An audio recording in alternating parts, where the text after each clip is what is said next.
You might think it's enough to love God with all your heart, but there's a hidden danger when you ignore the second commandment, loving your neighbor as yourself. You can't fully love God without loving his people, and yet many secretly try to bypass this truth, believing that their relationship with God is all that matters. But here's the shocking reality.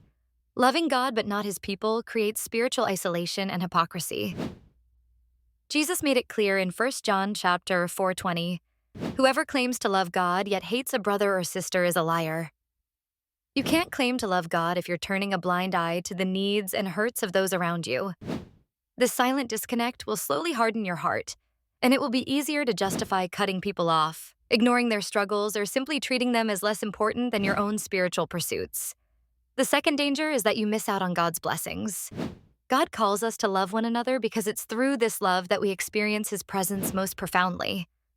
When you refuse to love others, you're actually refusing to experience the fullness of God's love.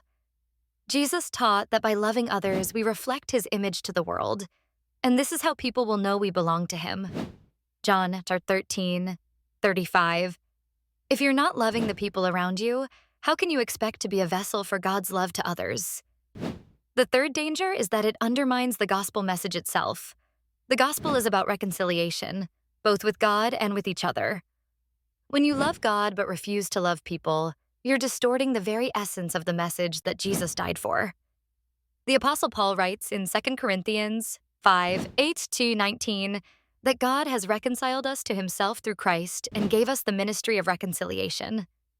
If you're holding grudges, staying angry, or withdrawing from relationships, you're not participating in that ministry of reconciliation. You're actively resisting it. Finally, you'll become spiritually stagnant. A true relationship with God is never just about personal growth. It's about growth within the body of Christ. When you withdraw from loving others, you begin to stunt your own growth. Ephesians 4:16 says that the body of Christ grows and builds itself up in love. If you're not loving others, you're cutting yourself off from the very thing that helps you grow. This isn't just about being nice or making friends. It's about fulfilling the calling God has on your life. So ask yourself, is your love for God real if you're not reflecting that love to his people? If you're ignoring the needs of others, you're not just neglecting them. You're neglecting your own spiritual well-being. Don't let your love for God be incomplete. Start living out his love for others today, because without it, you're missing the very heart of the gospel.